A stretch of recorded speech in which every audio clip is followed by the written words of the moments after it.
Welcome to my channel. ఈరోజు video ఏంటంటే పన్నీర్ బిర్యానీ అండి. అలాగే ఈరోజు భగిని హస్త భోజనం కూడా కదా. భగిని హస్త భోజనం అంటే భగిని అంటే సోదరి, సోదరి చేతి వంట అని అర్థం. అసలు ఈ కార్తీక మాసంలో ఈ భగిని హస్త భోజనాన్ని ఎందుకు జరుపుకుంటామో మీకు తెలుసా? దీని వెనకైతే ఒక చిన్న స్టోరీ ఉంది. అదైతే నేను చెప్తాను. బిర్యానీ ప్రాసెస్ అయితే వీడియోలో కనిపిస్తుంది చూడండి. ఫస్ట్ అయితే పన్నీర్ని ఇలా ఉప్పు, కారం, పసుపు వేసి కలుపుకొని ఆయిల్లో ఫ్రై చేసి పక్కన పెట్టుకోవాలి. ఈ భగిని హస్త భోజనానికి అందరూ అన్నదమ్ముల్ని పిలిచి వాళ్ళకి ఇష్టమైన వంటలు చేసి భోజనం పెడతారు కదా. అసలు దీని వెనుకున్న స్టోరీ ఏంటంటే, ఒకరోజు యమధర్మరాజు చెల్లెలైన యమునాదేవి తన అన్నని ఎన్నిసార్లు తన ఇంటికి పిలిచినా ఆయన వెళ్ళలేదు. ఆయన ఈ కార్తీక మాసంలో రెండవ రోజు అంటే విద్యనాడు ఆమె ఇంటికి వెళ్తాడు.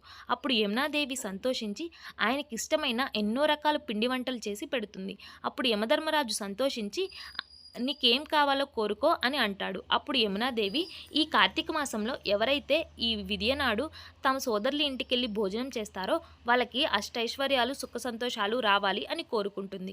అప్పుడు యమధర్మరాజు ఎవరైతే భూలోకంలో ఈ కార్తీక మాసంలో విద్యనాడు తమ సోదరుల ఇంటికి వెళ్ళి భోజనం చేస్తారో వాళ్ళకి అష్టైశ్వర్యాలు, సుఖ సంతోషాలు వస్తాయి అని వరమిస్తాడు. కాబట్టి అప్పటి నుంచి మనం ఈ భగినిహస్త భోజనాన్ని జరుపుకుంటాం. అలాగే నేనైతే ఇప్పటి వరకు ఒక్కసారి కూడా మా అన్నయ్యని ఇలా ఇంటికి పిలిచి పెట్టలేదండి. ఎందుకంటే ఆయన ప్రొఫెషన్ అలాంటిది. ఎప్పుడు సంతోషంగా ఉండాలి అని ఆ దేవుణ్ణి మనస్ఫూర్తిగా కోరుకుంటున్నానండి.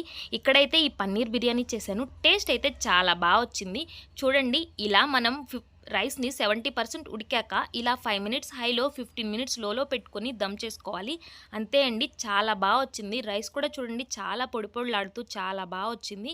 మనం దమ్ చేసేటప్పుడు ఈ ప్యాన్ కింద ఏదైనా అట్లు పెనం అలాంటిది పెట్టి దమ్ చేసుకోండి. అప్పుడైతే అడుగు మాడదు. వీడియో నచ్చిందా? నచ్చితే ఒక చిన్న లైక్ ఇవ్వడం మర్చిపోవద్దు.